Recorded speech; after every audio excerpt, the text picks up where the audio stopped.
everybody. How are you doing today? Right now, it is me, Jeff Fuller, with Fuller Embroidery Works. And in backstage, but not on the screen, we have Jerry Lee Medeiros from Sunfacer Manufacturing, who is currently getting coffee. And I just realized it's kind of a mess back there, so don't look behind me. But we'll go ahead and we'll get started a little bit. And when Jerry Lee's back, we'll push this. I'm back. We'll It's be tea. there. It's tea. It's tea. And in a minute, I'll go back to finish getting my coffee or something, whatever tea. And it's a mess back here too, but nicer than usual. Your warm beverage. We'll just call it that. Your warm beverage. Yeah. Don't know what it is, but my winter evening hubbub. Winter solstice. All right. We have Crystal R watching from YouTube. Hello. We have Letty Walker from Walker Woods Creation, who was with us on the New Year's Eve broadcast. The epic 2-hour live and 2-hour after show was pretty good. I love it. Highly recommend you get back there and watch that if you haven't yet. It was just a lot of fun. It was a lot of sitting around and having fun, I think. Always. We have Granny of the Hood, Bevy Jean. I love your YouTube name, watching us on YouTube. We have Barb LaFond here watching. Good evening. Hello. And we have Heather Davidson from Bonnybridge, Scotland. Nice to have you. Good morning. What time is it there? That's a real question. It's tomorrow. Tomorrow here today. I know. She knows the future because she's ahead in the time zone. It's just like that dang chicken of the sea tuna for poor, what's her name? What was her name? I'm confused. Jessica Simpson. Yeah. Well, we'll go with that. 104. Here you go, 104 a.m. And we have Suzanne watching. Hello, Suzanne. Connecticut 104. Okay, so it's tomorrow, 4 hours behind us today. And I have to move stuff out of my road. I've got my junk. I've got junk everywhere. Me and Adam decided that we were going to try and clean. And you can't clean without making a big mess first. It's kind of ironic. You start to clean, big mess, and then you have to clean it all up. And that's how life is too. It seems like it. A big change is always preceded by chaos, and it's always a change, usually a change for the good, and if not, more chaos. Then we should have some good changes coming up here pretty soon. I'm down. Totally. But today we're going to be doing a digitizing some 3D puff. I have, it's really funny because I've been looking at art today and looking at things, and then I was looking at software, and I just didn't come to a conclusion. Because I've got 3 softwares open right now. Which ones are they? I'm going to guess. Hatch? Nope. Okay. Wilcom? Yep. Pulse? Nope. Chrome? Yep. And Brilliance? Yep. Okay. Okay. So how many more do you have then? Okay. How many? You have 5 now? 5? Are you up to 5 softwares? Let me count. 5. Wilcom, Hatch, Pulse, Chroma, and in Brilliance. Oh, wait. There's another one in there too that I know of. So that's 6. I know for a fact you have 6 softwares. Which one? Flow. Starts with an F. Yeah. And then I have Design Shop. Okay, so that's 7. We're up to, you have 7? I have Modular Wings. 8. You have 8 softwares? Don't you think you're a little heavy in that area, buddy? When I was buying them, nobody said, stop, you should buy the right one first. They just said, find your way. I did say that, but I didn't say buy 8 softwares, dude. I seriously did not say that. See, everybody forgets about it's Drawings X Pro, which comes with Modular Wings. That was my very first software. Oh, I did not know that. Yep. So that was my very, very, very first software that the salesman said, you need this because that's going to make you. Yeah, awesome. Right. I've trained people right off of that too after they had to deal with that. Ouch. Yeah, the words you're going to say came to my mind a few times. I think it was about a month before I was like, this isn't doing what I need it to do. Yeah, and then it never would either.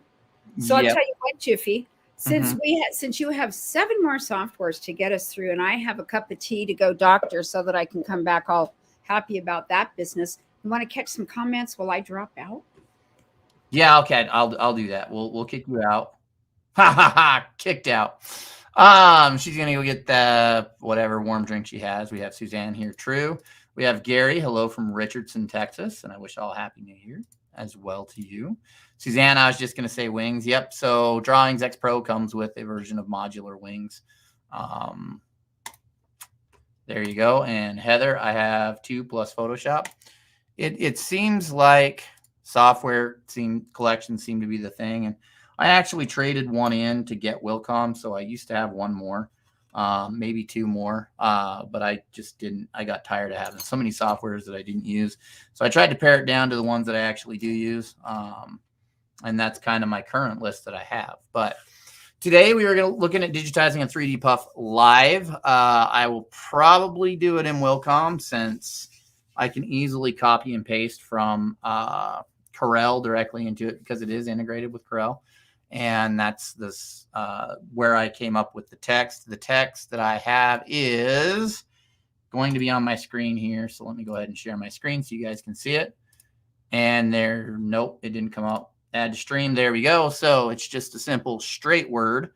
And I rekerned it. So when I put this text in the text editor, and we'll go there, so you can see how it kerned it. It actually put some extra spaces in there, and you can tell that when they designed this font, it was just a little bit off. So it I basically nudged this letter and this letter over just a little bit, which you can see here. I saw it pop up on 2 screens. So you can see I kind of smoothed out that joint a little bit and smoothed out that joint a little bit too. So let me grab a couple more comments. We have Amy, Mom, Jackie, and I say hi. So Amy is my sister. Barb, yay, Wilcom, and Granny of the Hood, Bevy Jean. Okay, so I'm trying to just learn one. I have in Brilliance. I just added Stitch Artist 3 so I can do branching. I believe you can do branching in Stitch Artist 1 and 2. Lisa does really good lives on that, and that's kind of where I'll point you towards is Lisa Shaw, and she usually does them right now at this time on her channel, and I usually catch them a little bit on the outside after hours. So the text, I've already brought it in. I'm pretty sure I scaled it. Let's go ahead and check it here. So we're just a little over 2.26, so just a little over 2 1/4. It's right up here on the right-hand side. About 3.5 inches wide, which is good. Generally, when I digitize for puff, I immediately assume that it is going to go on a hat. The majority of puff that I do is on hats. So I just immediately go there. I say, all right, it needs to go center out and bottom up, kind of. And I say kind of because you can fudge that a little bit when you are when you're digitizing, and depending on the design. So a lot of it depends on the design, where you can start, where you can finish, and that kind of stuff. So this one we already know is going to be, we're going to do it center out. And I'm actually going to, I debate because I just look at this now and I can see that this text sits just a little bit lower than this text over here. I think that it'll be okay. We'll digitize it flat like that. I added a guideline here on the side, which is simple. You just click along the side there. You can actually put them in specific locations. I don't like to do that though. So the next thing I do after I bring in the art and I scale it is I lock it to the screen. So I hit the K key. I could come over here and right click and lock if I wanted to, but it is the K key on the keyboard. And now it doesn't matter what I do. I can't select the text. So I've pretty much just locked it in place. Now I'm going to hit the M key on the keyboard, which is measure. And it puts up this kind of cool little ruler here. And the first things I'm going to look at is I'm going to go to the widest points, which is right here. And I can see that I'm about 9, almost 10 millimeters wide. And I'm going to come to the narrowest points, and I'm about 3.43 millimeters wide, which is fine because I can bump it up a little bit. You can go around 3 millimeter columns. They'll just compress down a little bit more. So it looks like that is all good.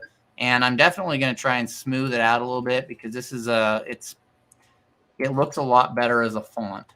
I'm just going to put it that way. It looks a lot better as a font than before I'd bring it in here and it flattens it all out. So we'll go ahead and smoothing out the letters here because you can see it really added some jagged lines on there.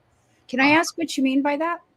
That it looks better as a font before you brought it in? Is that because that it has that artistic sweep going through it and it's got you can see how it's pretty smooth right here, and this is actually a vector object. So obviously, if I go in, it's a vector object, and when I copied it and I pasted it and brought it in, it converted it from a vector object into something else.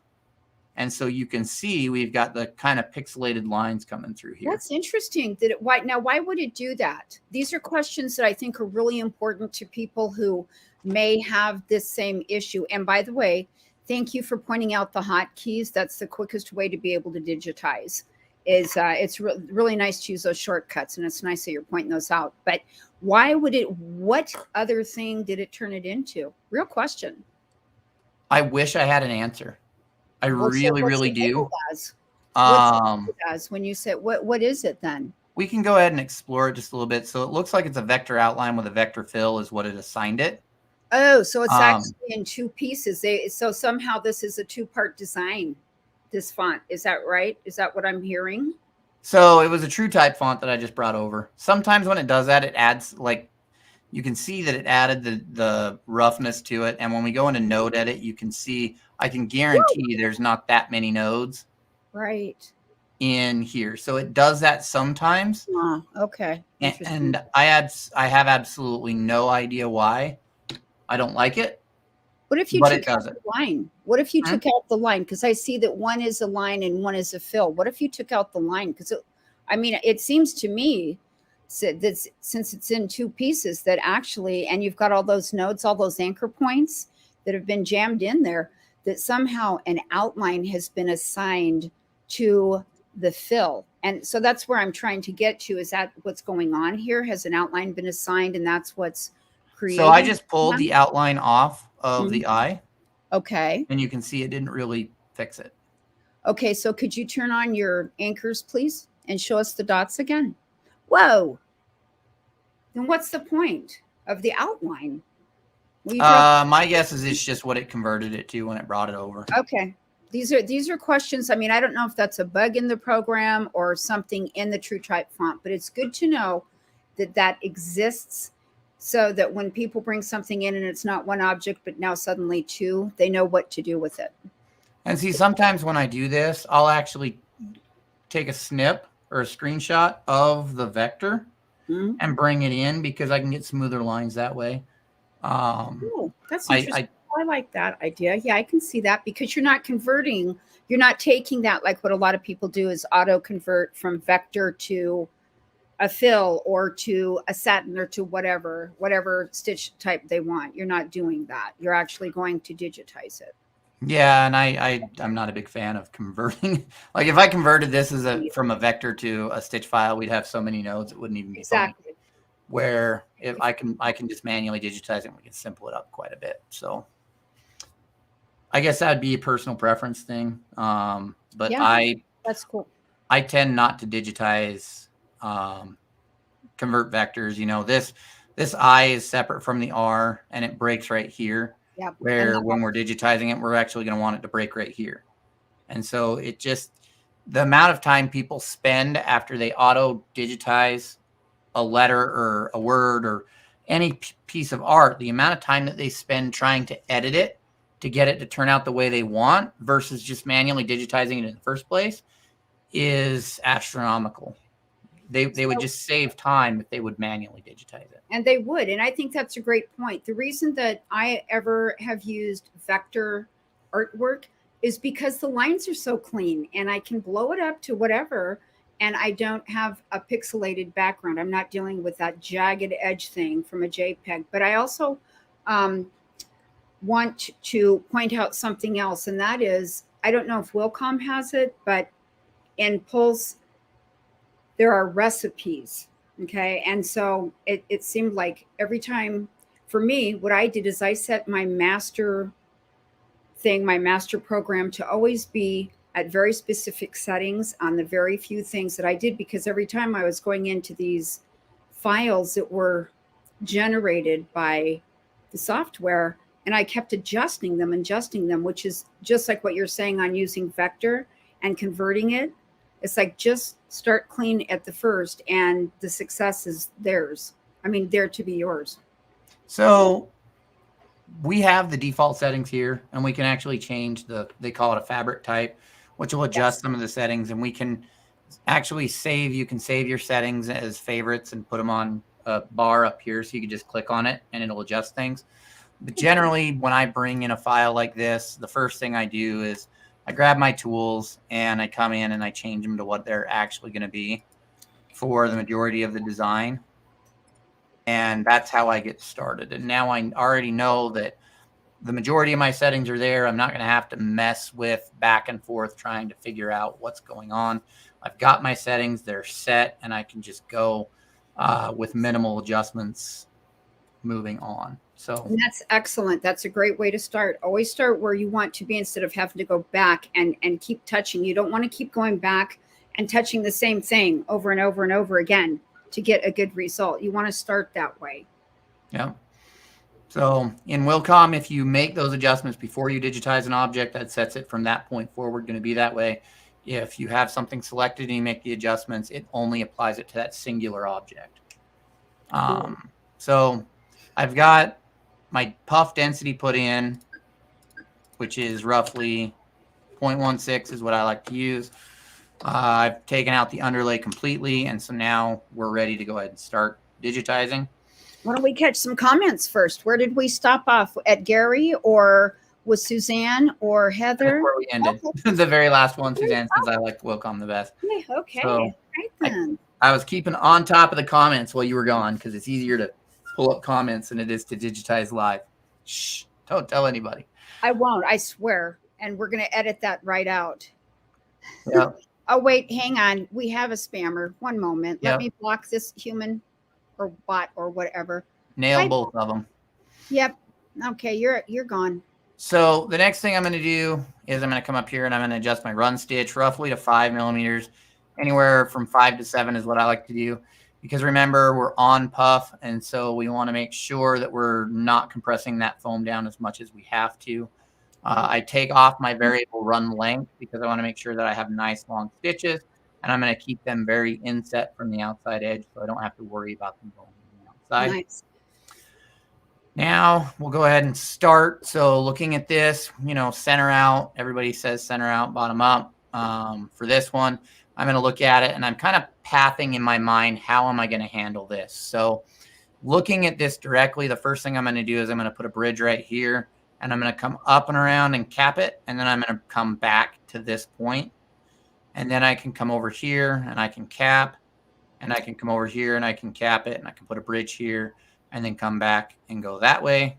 And then just kind of move down. You want to make sure that you're moving through your objects logically, and keep in mind where you start and where you end, because that ultimately determines how many stitches there are. If I ran over here and did a cap here and then ran back here and did a bridge and then ran all the way back, now I've just ran 2 times that I didn't need to. So you always want to make sure that when you're putting down objects that you're thinking about where I am, where I'm going, and where I want to end. And then that way you can kind of path them logically as you move. Or you can resequence. Remember that, I mean, like at first, when you're starting, your brain isn't going to, I'm just going to say straight up that normally your brain is not going to like take this tidbit and this tidbit and put them all into this digitizing digestible thing. So when you start, if it's easier for you to do one thing, all of one thing, and then all of another, then all of whatever, and then resequence, cool, do that. The point is that one day you'll just wear yourself out from that, and you'll get right where Jeff is by doing that so many times that you automatically know, and that's where he's at. So I went ahead, I've done my bridge, I've ran over, making sure that I'm staying well inside the inset, and I've come up here and I've put down a cap for the satin. I want to make sure on this inside edge, if I leave this the way it is right now, it's going to cut all the way through there, and the stitches that run this way have a chance that they may fall in. So I want to come over here. I'm going to add a staggered stitch coming on this inside. So we don't cut a perforated clean line right there. It's going to be staggered a little bit. We're going to have that offset so that it's going to have a better chance to hold up the stitching on top of it. Nice. So we've started here. Let's go ahead and hide the art. Tied in there, come around this way. It started on this side. It ran this way. It ended right there. We want to end that up near the top there. And we'll come over here and we're actually going to measure. Usually I do this before I digitize. We're going to go about, I like to go 0.5 from that line right there. So about right there-ish. And then I'll come back and I'll adjust that if I need to. And keep in mind that it is going to throw a little pull comp on that outside. I thought you were saying something there for a second. No, actually, I'm like processing this in my brain, because what's going to happen here is that the part that you have sitting on that outside on that cap is actually when it pulls in from the sides, it is going to pooch out on, I mean, it's going to kind of expand and shrink a little bit, but it's going to change that shape a bit and it match more of what's going on up there. It's actually, I was processing. Gotcha. Now you got my whole process. It still doesn't sound well processed, but I understand it. So no, and I actually like looking at it. It needs to come out just a little bit further. Either this needs to come in. Probably what I'll do. Yeah, I think that in there. The top needs to come up a little bit. That is like kind of, I would like it to, or unless you're going to match that particular curve to everything, because I do dig the way you're doing that. I've honestly never seen a curve put in on the end like that, and I'm really liking that. So I am a big fan of curves, and the reason why is when you're doing puff, you want the cap to sit on the outside end. You don't want the stitching on the top to fall over the top of it. And Correct. when you curve like that, it helps with that stitching staying on top. If it starts to waterfall, it has to go even further coming off this rounded edge. And so it helps kind of halt that a little bit more. So it's nice. I hadn't seen that before. So I think that's really a sharp move. I really like that treatment. I think that's great. It really does take care of a lot of things that I've seen out there where the thread is just like, as you say, waterfalling, rolling off of the end of the letter, and you kind of like have this little mess. And if the person who owns that product doesn't care for all those loops, they're probably going to clip them. And if they do that, they've just pretty much undone their design over time. So, and this is really classy looking. So now we look at this object here. We're going to come this way with our cover satin. And this is going to end up being a cap right here, because as you would stroke with a pen, it would come up like that. And then you would come down with your stroke. I want to see this because I want to see if I am hearing what you're doing or am not visualizing it correctly. I just want to watch it, please. So I'm basically going to come over to here, and we're going to put in a bridge right here. So I'm making sure that it's nice and wide, that we're not going to have a problem. And now I'm going to make sure that it's open so that it's not perforating. And now we're going to cap right here, which again, I'm going to do a little bit of a rounded cap.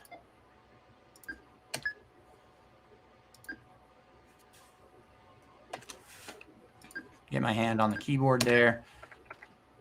And I will go ahead and jagged edge it there. And so now we've come over here. We've sewn this direction. We've done the cap that comes back this way. We end right there. And so now I'm going to jump this way, and we're going to do our cap on this side. Okay. Rascal has joined the broadcast. Just this part of her. Oh, I was like, I don't see Matt. Nope, just Rascal. So go ahead and we'll throw down that cap right there. We want to make sure that we are ending up here near the top. And, you know, usually like with these settings right here, how much push comp we need, I do a lot of that after I'm done. Why? because I like to set it to a very specific value. And it was actually a trick that I picked up in Justin's webinars that he did. Is he draws a block, like a vector square, and then you can move it in all of those joints and actually do your measurement off of that. So that's nice. Okay, that's why I want to know why you were doing it after the fact. yeah, So yes, okay, thank you. that would be why, because otherwise, you get to this point and now you're measuring and you're measuring and you're adjusting and you're adjusting, where it can just be faster if you come around like this and you move on and then you do your adjustments at the end. So it's just trying to streamline that process a little bit, make sure that it's going to come out okay. And you can see my bridge is a little off. I'm going to throw that down there. And so I'll pull this over and pull this over. And you're allowed over just a little bit so that we can make sure that we are getting enough overlap here so that it doesn't cut through. So now, unfortunately, we'll come this way and I should be okay to do that. We're going to have to travel this way and do our cap and then travel back. The other way we can do it, which I've also done, is I can come this way and stop short, do my cap and jump back and do it that way. That's what I do. It really depends on the distance that I'm going. And because this isn't very far, I'll actually just walk down and do it. If it was a very large distance, I would do it. I'd come all the way around. The other reason why I'm not coming all the way around is this is a curve right here, and I want the stitches to flow around this curve. And if I have to stop, it's going to stop that flow, and it'll break it up when I come back. That's smart. Okay. I'm going to agree. Isn't that good of me? Are you going to jump over and now do the one over on the E? I mean, on the inside of the E as well? Just curious. Nope, I won't, because I'm going to come this way right here, and I'll end up stopping right here. And so then I'll jump over and I'll do that one, and then I'll come down this way and do that one. If I jumped over now and did that one, then I would end up jumping back, and that jump back is unnecessary. True back. You're exactly correct. And it cuts out a few stitches, like maybe 4 or 5, seriously. And that adds up. So it's all about trying to do it the most, effective way that you can. Efficient. Very efficient. Yeah. It all adds up over time. It does. I mean, like, if you can get, like, let's say you have an 8 head, if you can get one more run per day out of that machine, that's 8 extra pieces per day times however many days a week you work. Okay. It adds up. Yep. Slowly, but yeah. I see it a lot more with trims, because trims seem to be something that people don't like to do manually, but you start throwing trims, pulling out trims on a design that don't necessarily need to be there and manually trimming, then you really start to get a lot more efficiency in the design. Mm-hmm. Yep. Every one is 8 to 10 seconds, every trim. And then you've got your pantograph movement as well, but you've got to lock in, which slows it down. And then it's got to do the lock stitch, and then it's got to trim, and then it's got to move out and retract that upper thread hook that's pulling your thread back, and then it's got to move and start again. And when you think about that process, anytime that you're doing a design, the number of trims that you have actually will dictate. If you have a high number, it dictates what your real stitch count is in your design. So a 5,000 stitch design could be a 6,000 or 8,000 stitch design if you are really heavy in the trims and you don't watch that, and then you're burning up time, production time.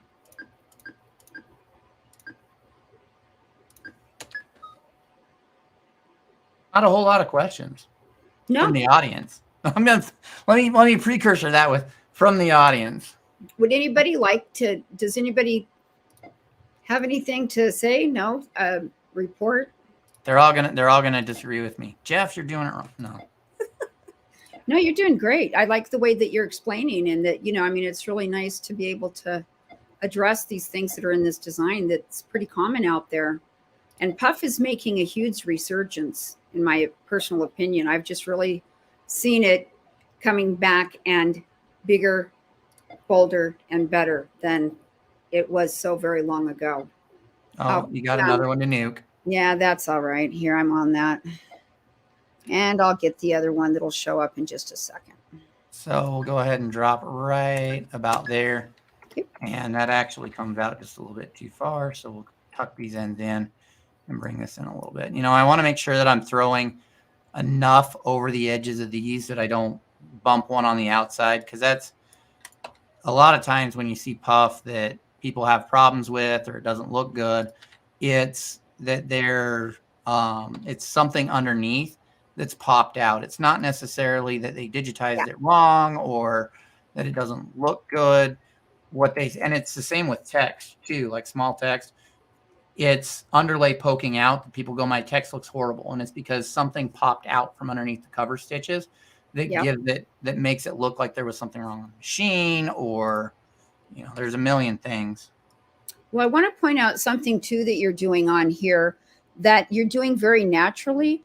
And that is you're taking license with the font, with this design. You're doing what's best for the design instead of saying, oh, look, there's this like point over here and this jagged edge over here, and this is the font that they like. Let's just say your customer chose this.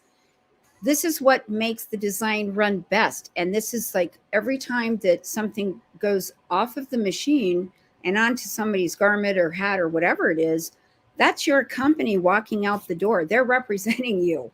So, you know. And you have to remember too, when you get in on this font, this is 2 inches tall. Mm-hmm. So if I bring this to 1-to-1 scale, that's the full height of the text. And it's even smaller probably, or larger on your guys' screen than it would actually be when we sew it out. And a lot of the jaggediness and the little weird protrusions that are there, if I digitize that exactly the way it is, you wouldn't see it when it's done anyways.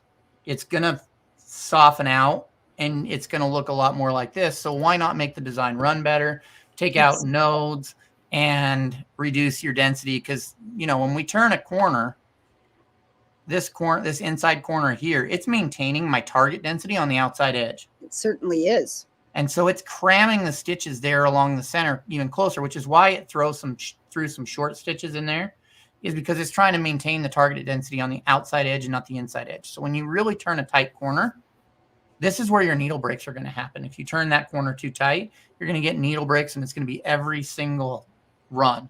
It's not going to be, it's not going to be like you run one hat and you get a needle break. It's going to be a needle break on every single hat, which is something that you got to watch with puff. If you run 2 hats and the needle breaks in the exact same spot on both hats, then it's more than likely in the design, and that area needs to be looked at. And usually, when somebody sends me a puff file and they say I'm getting needle breaks, the second that I get it in my software, I'm looking here. Do you think it would need to be more flat in those areas? So you can see how I've got my stitch angles coming in here. Actually reduce the number of stitch angles and let the software calculate that curve more naturally. So you think it should be kind of more flat in those areas? Flat. Oh, like just driving straight across? Yo. Yeah, Justin. Where's my video of Justin saying I'm flat? I asked Justin about his tool, though, really seriously. You know what's funny? Puff Pro tool, man. What? You're so funny. What? Me and Adam were cleaning. I found 3 of the little caddy things. So now all the Puff Pro tools are sitting in they're in their home. They wanted to go home. They went home. They all have a home. Every Puff Pro tool comes with a home and gift wrapped as if it were for yourself, which it should be. Everybody needs. That's the first ones.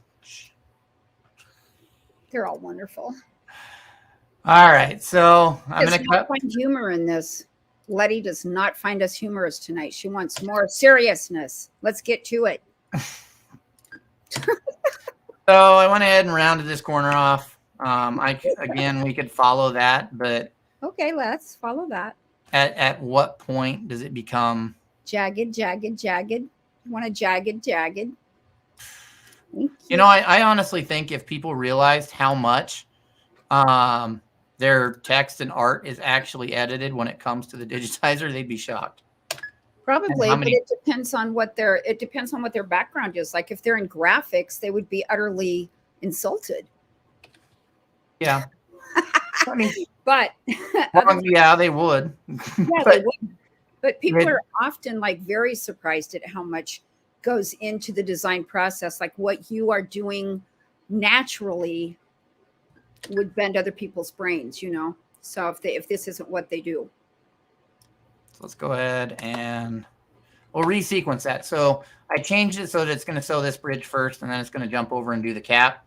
Because if I did the cap first and then the bridge, and then I'd have to jump back. So I'm just eliminating one jump by migrating it out a little bit. The bottom up, center out.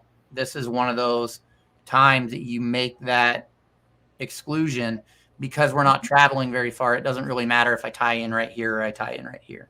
And I'd prefer not to tie in right on the edge. I want to tie in inside a little bit. And the design spoke to what needed to be done. This is where the digitizer hears what the design requests for the most optimum, most pristine look. And these little things matter.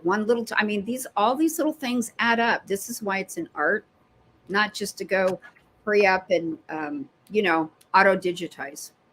You know, it's funny because I moved, I digitized right here.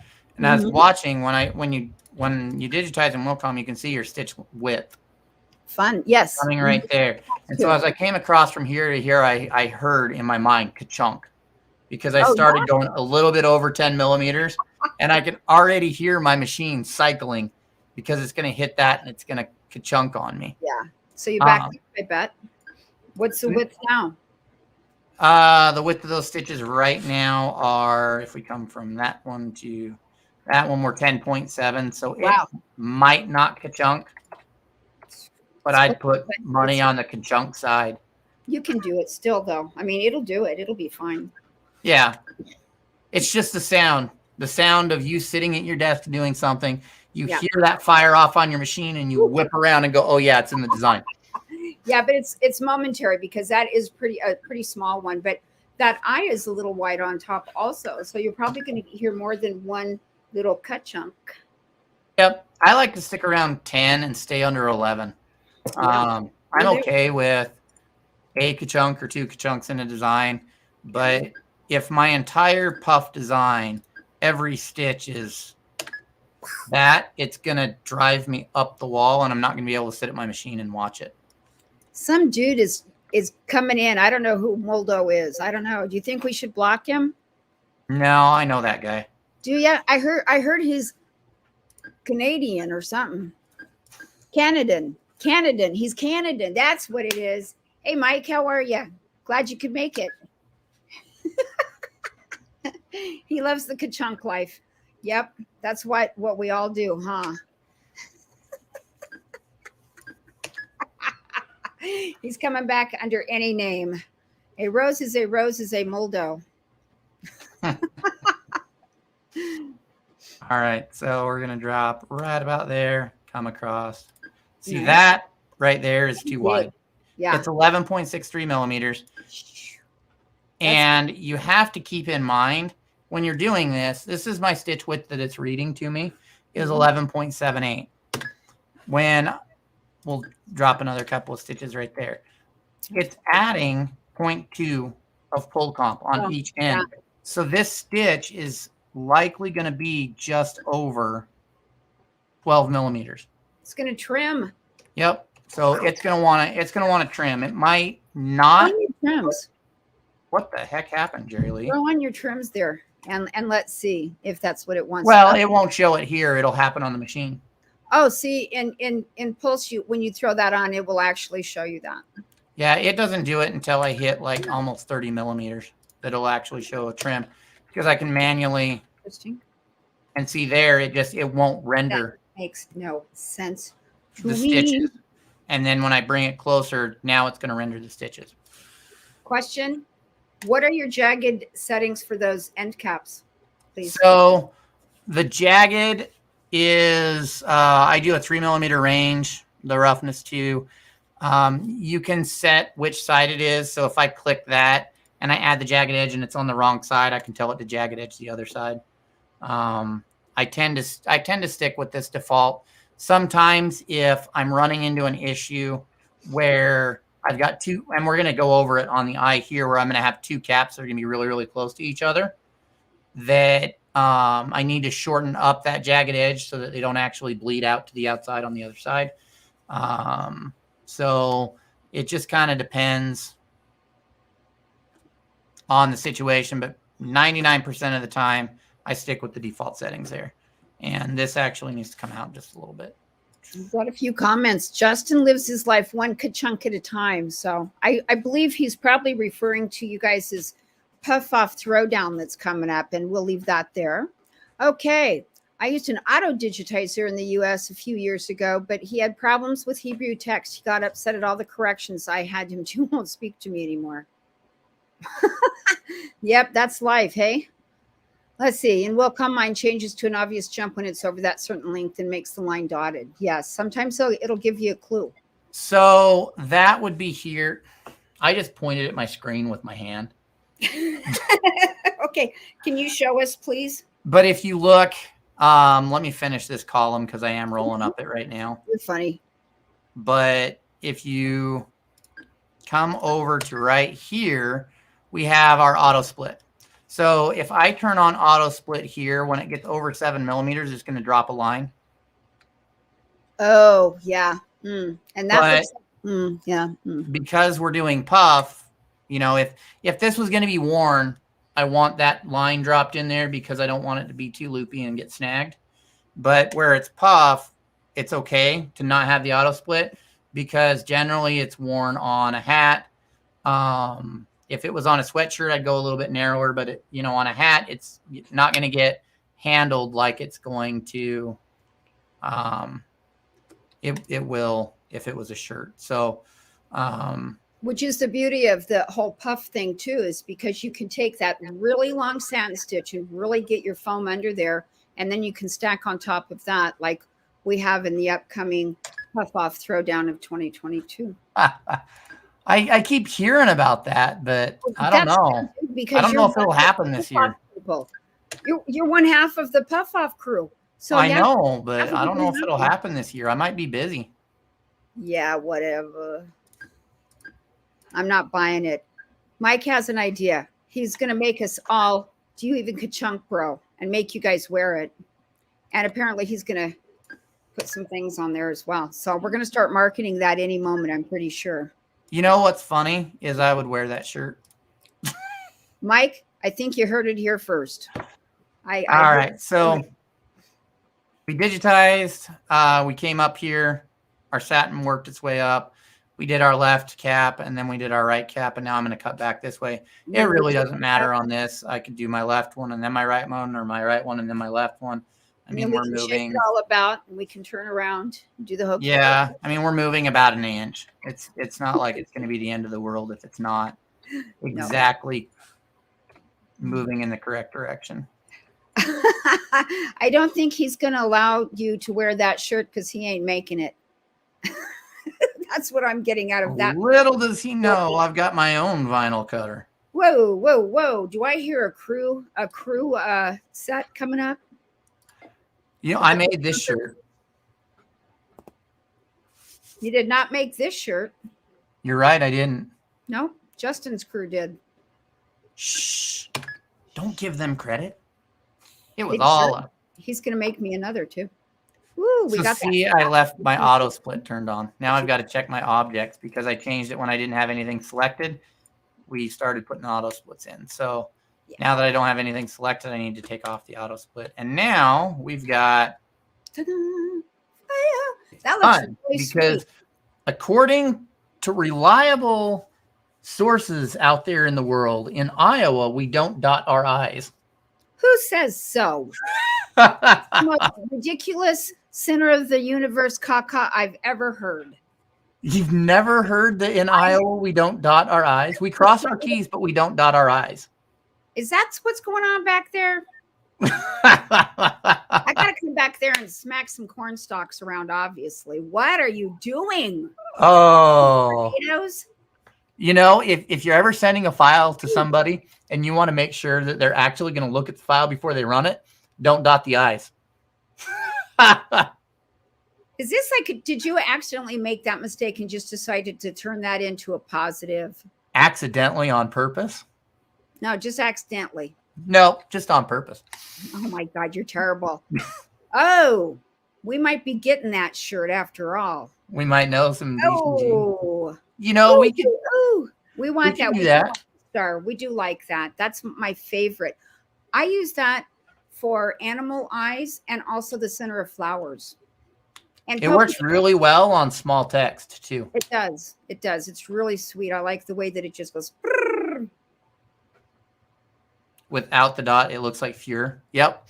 So anyways, there's a couple of different ways we can do it. Willcom actually has a star tool in here, so we could just throw that out, and now it's an adjustment of the density to get it there. And I would really want to measure that density just to make sure it does look correct. So that is one way that we can do it. I don't like that stitch across the top, though. That does not look handsome from here. So the other way is we can actually rotate like that. And now, what did you change? Same look. What did you change? Tell me what you changed, please. What'd you do? You did 2 halves? So interesting. On one, I use this circular drawing object. Mm-hmm. Yeah. And I set the density to 0.16. Uh-huh. And that is how I did that one. On the other one, I actually used the column B tool and I rotated it. So I went like that. Oh my gosh. Oh my gosh. Look at that. Now that is a nifty little trick. Okay. I would like you to demonstrate that large, please, seriously, so that folks can catch that. I want you to go slow. Oh, you want me for real? Slow. I want you to do that again, not this one, but the other one that you just did, how you took that bow tie and you made it. All right. Well, let's vector this so that I can actually trace it and have it look okay. All right. So I use the column A tool, which is basically your point counterpoint. When you're doing a satin, which every software that I've ever seen has that tool. Not all of them have that circular star tool, but they all have this one. And essentially what I'm going to do is I'm just going to plot my 2 points coming straight across, which is going to be too wide anyways. And now I get to decide which way I'm going to rotate around. So I'm going to come up to the top and I'm going to come down to the bottom. Now hold that, please. This is what is also known as a bow tie. And in your software, in the setting area, if it says auto fix bow tie, what that means is if you inadvertently twist your satin, that it will fix it for you and it won't allow you to do that. So if you're creating this and it's disallowing that, you need to go into your settings and see if auto fix bow tie is checked. If so, please uncheck it. You know, there is actually, I can think of 2 softwares off the top of my head, and I can count them on my hand. That's good. There are 2 softwares that they don't allow you to do this because if you click back on top of its own vector line, it freaks out. Which are those 2? One is the Chroma software. You cannot rotate a satin that way. Because once you start getting nodes on top of nodes, it starts to think that it's a singular line and it freaks out. Oh, it doesn't know what to do. The other one is, I mean, it's developed by the same company, so it's more in that software. It's like in the same deal, in the same realm. Yep. All right. I'm not going to make you name names. So anyways, that's 2 ways you can make that twisting satin. I like that. They do look pretty nice. I tend not to use them on 3D Puff very often, but I have. You can actually cap a object. Why don't you? That twist. You usually don't use them on 3D Puff. Why? Mainly because of how it builds up. And when you build up on the front, you're building up on the back too. But if you don't have that star tool, that disc thing, then you really don't have a choice. Well, the satins are still like the way this is. If I put a cap here and a cap here and came straight across, I'm not going to get as much buildup as I am if I'm cutting around circle like this. because all of these threads cross each other in the center. Okay. And so it protrudes up a little bit. And you Okay. also get that protrusion on the back. So I guess I would say it depends on the hat that I'm going to put it on, how close that's going to sit to your head, because you can get a little dot on your head from doing it this way. That sounds like personal experience there, hon. Well, I mean, I used to be all about the dot life. and then I may or may not have had a dot on my forehead and walked into a building and everybody looked at me. You are freaking killing me. Oh my God. So, and Mike says here, I'm going to bring up Barb's comment. I love the little twisty. No, that's Mike's. I love the little twisty lift it gives. Plus, perfect circle without any caps. You know, that is a plus. And Barb says, good thing I live in Minnesota and not Iowa. And if you notice on the keyboard in Iowa and the eyes aren't dotted. So there you go. Well, no wonder they're caps. Oh, I don't know about that. They are too. You must have a different keyboard than I do. Oh, that's right. I work with a Mac. So let's go ahead and we're going to pull off our a red dot. What? Bring our it was red dot too. We're gonna take out our art, and so now we can look at the design itself. And now is where I come in, and I'm gonna do just a little bit of pathing. So you can see it flows this side really well. It comes over, and you can see how I've got an extra stitch in there, and I can pull that out while I'm moving that along. That ends there. I just need to bring that over, and now we've taken out that. Comes back there, and that all runs smoothly. You can see again that object is there. So let's go ahead and we're going to move that stitch to there. And he dots his eyes. Just want you to know, Justin has a lot to say about that. I'm on the bandwagon. Boom. Oh, you got one more. Got it. You're on top of it. So then we're going to come there. That one goes there, comes around. And again, we need to make sure group. Do not. Keeping all that together. We do have our final tie out, which is right there, which is fine. Now we're going to come over and look at the F. Up, down. All around. Yep, that goes there. All that. Oh, I know what it is. It took me a minute. My brain's not working all that well this morning. There we go. It's evening, so maybe that's why. You're in the wrong time zone with yourself?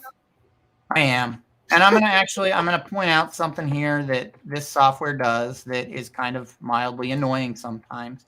What's that? Is if we come down right here, you can see it's dropped 4 stitches. Now, why would it do that? Oh, why is it doing that? So it is doing that. Is that a setting in your software? And you have 5 minutes, sir. I can explain this in 4. Maybe. Okay, great. It's treating that as a travel run. So it's looking at that saying, well, I want to end on, or I want to start on this side, but the software wants it to start on this side. So it's going to do what I want it to do, and then it's going to do a travel run to the edge of the object. Can you can you fix that? Dropping 4 stitches in there, and I can. So I'm actually going to fix it on all of them at the exact same time. So I'm going to go to Edit, Select by Stitch Type. And we're going to grab our satins, and it actually comes in. Nice. Let me make sure. No, it's not in there. Special right there. So I bump that up to 12 millimeters, and that's going to take out those 4. That's beautiful. Stitches. I really like that. So it's something that you need to be aware of that happens in Wilcom software, and so you just need to make sure that you're watching those edges to see if it's throwing in those travel runs, because when it does, it's going to drop 4 stitches right there. And that kind of alleviates your whole goal of trying to span that distance when it's like, oh, let's nail it down 5 times on our way. Yeah, just right here on our way out. Yeah. Does anybody have any questions or comments about what Jeff's been teaching tonight? It's great content. Any comments? We'll go ahead and we'll just, while we're waiting, we'll let that run through the slow redraw at 950 stitches a minute. Let's speed that up to like 2,000. We'll make it go faster. I'm an impatient person, so I need the machine that goes 2,100. No, you're not type A or anything, are you? So I'm not joke. I'm no joke working on a design right now that was doing that and I couldn't figure it out. I owe Jeff a cookie. So it's one of those settings that if you're digitizing Puff, it's wise to set it before you start digitizing. So it just takes effect on every single object. Yeah. But it's not one that I always remember right away. And so I usually catch it when I'm doing this. So Justin asked column A or column B. The caps that I've done all the caps with the column B tool and all of the long satins with the column A tool. What is the difference, please? The difference is how you input the nodes. So the column A tool, I had to look at what it was called. The column A tool is the standard point counterpoint. Okay. The column B tool is digitize, let's say the left side, and then digitize the right side. Oh, that's interesting. So like you trace around it, right? Yep. So you digitize one side, and trace you do all of one side, and then you come back and do the other side. So they both kind of have their pluses and minuses. With the column A, you're setting your stitch length, your stitch angle with every point, and the column B, you set your stitch angle at one end and a stitch angle at the other end, and it's going to try and automatically calculate that curve in there. So a lot of time with column B, if you're doing something that actually goes around a curve, then you need to add your stitch angles to it after the fact. That is so cool. Cindy has made it, and we're just 1 minute left in the broadcast. Hey, Cindy. Yeah. Hello. The column B tool comes in handy when you're doing things like satins that are jagged on one edge, or like a lightning bolt where you would have to put a lot of point counterpoint nodes where you're practically stacking them on top of each other. It's really helpful to kind of clear that out. So got a wisecracker. Yeah. And when you use both, you get a column button. I'll see myself out. So yeah, he kind of needs to after that joke. No, you don't. No, you don't. No, you can stay. I'll give him a hard time later. Sorry about that. Reruns, hon. Yep, not a problem. We all do it. Wonder if the same happens with the graphic embroidery tool. That is highly likely when you do the graphics to embroidery, which is essentially you're converting a vector object to a stitch-based object. It's not going to have the stitch angles assigned to it. So one of the big things that I like to use it for, which I actually picked up from Louise, is if we take our N and we bring that up way too big. I guess I could have just zoomed in on it. That would have been like easier, right? So let's throw this down as a vector. Oh, I hid my vectors. Here's a question for you. Good question. Which is the first one I reach for? I tend to use column A most of the time. So like one of the things that I do use column B for is because this is going to be a straight satin. I'll actually come here and I can do my cap and the leg in one object. Wow. And so now I've got that. It's a fluid cap. So that's one thing that I've used that I'll use it for, is I can just add my caps in with my objects. So it's kind of, to each their own, how they want to do it. But if that's gonna cap the wrong way. It didn't make sense in my head when I was doing it. But do it that way. Or if you're doing like a lightning bolt, this is another excellent example where you're cutting back like that, and then we come narrow. Oh, I see. Okay, I see. That's freaking bizarre, man. It allows us to get those cuts. That's so weird. Without stacking nodes on there. So Eric says I was a big A ladder style as well, but I've been going to vector style more often. I find myself moving that way. I'll really use like when I'm doing a font, I don't use the column A, column B as much as I do because I want to be able to draw the shape with as few nodes as I can when I'm trying to do something that's going to be very scalable. And so I'll go to more vector tools, and then I'll throw my stitch angles on there after the fact, because that's going to allow me to scale it more than if I have a million nodes. That's true. It's going to be so so much easier. Lyndon is watching from North Carolina. Very cold. So glad you're watching. So it just kind of depends on what I'm trying to achieve, and what the design is going to be used for, and what the ultimate end goal of it is going to be. What's going to happen with this design? Are you going to use it, or is this demo purposes only this evening? Well, I did it for demo. I like it. I could probably throw it out somewhere, and if people wanted to stitch it out, they could. I think that would be cool if people wanted to learn by using this and see how you've done it. That's one way that I really did learn, was watching other people's work. And if it was crappy work, it was very, very valuable. And if it was great work, it was very, very valuable. There was nothing that didn't help me. And I think that your ability and skill and this here word, fire, might help. That's just me, though.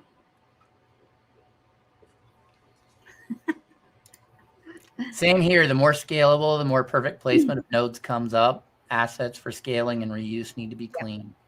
And, if we're trying to move around an edge or something, and we're using column A, column B, or column A and put the ladder style, we're probably going to drop a few more nodes in there as we move around.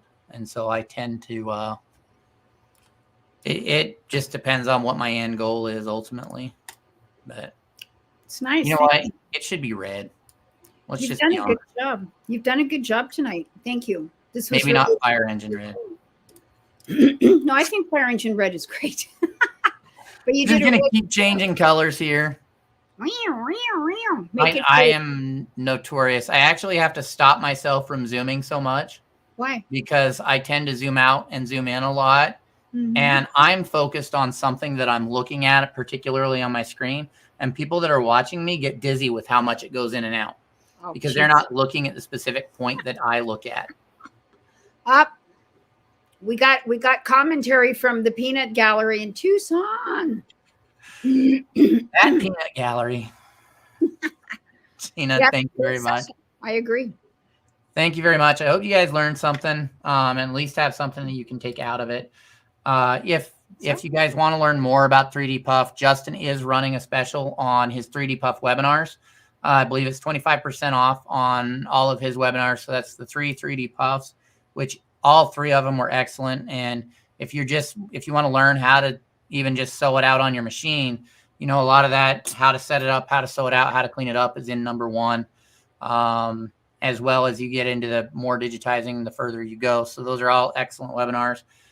You can find that discount code. And I'm going to say today is January 4th, 2022, and that discount code is ending in like 2 days. And so I'm going to specifically say that out loud, because if somebody comes in here and watches this in a week, they'll be looking for it. I swear. We always have fun, Cindy. You should come to Long Beach. But Justin's running that, and he's doing a little giveaway on top of that. It's the OSG classes.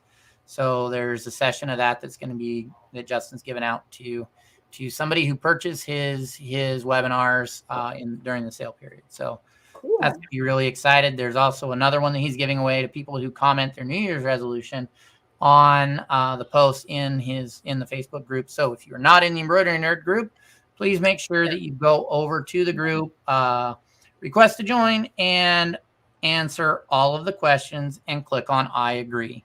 And I'll say that one more time. Answer all of the questions and click on I agree, or you will not get in. You would be amazed at how many people we decline because they don't answer the questions. But also, along with the not answering questions, that's how we keep our group fairly spam free. We like to stay on top of it. So make sure that you answer all of the questions. Nice. Thank you again. I've started to make hard copy files of your guys' classes. Yeah. Awesome. Yeah, there's like a lot of incredible content that goes down every single week, and it's consistent, and it's every single week in this group. You don't find that anywhere. You really don't. I would know. I've You been know in what? this industry long enough to know that. You know what's funny? I actually have a hard copy of things I learned from somebody else. So I'm gonna put Eric on the spot, but I actually have a notebook that's labeled the Book of Eric. Oh. Hold it up now. We got to see I that. don't have it here right here with me. What? It's upstairs in the other room, but it's the Book of Erica, and I keep all of the things that I pick up that I learned from him, and it's even autographed by him. But I Oh, got look that at that. way back in the day.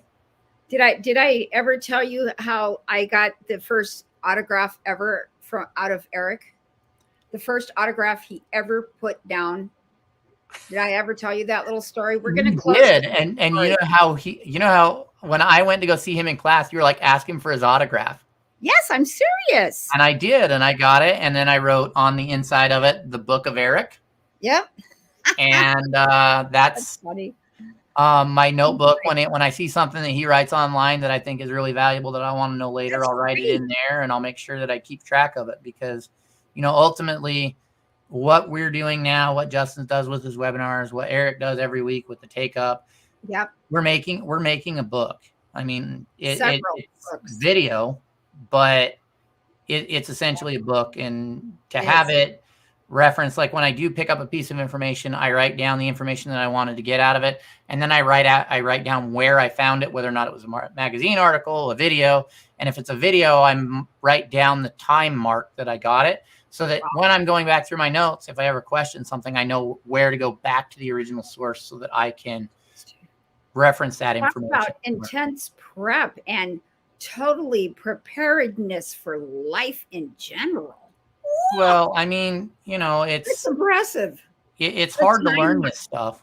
There's a lot of That's information out there, and there's some of it that's not that great, and there's a lot that is that great. And I want to make sure, when we talk about Eric, that's one of the places that I've learned a lot from. And I like to reference to people where I've learned from so that they can go learn from the same sources as well. That's really nice. So we've got Justin. Justin needs to get organized. Get your stuff together, man. Says the guy who does the most amazing, like, what are those? The handouts for your webinars, really? And you need to get more organized. His notes are his handouts are pretty awesome. Yes. So not going to talk those down at all. So good students make the best teachers. Yeah, that's true.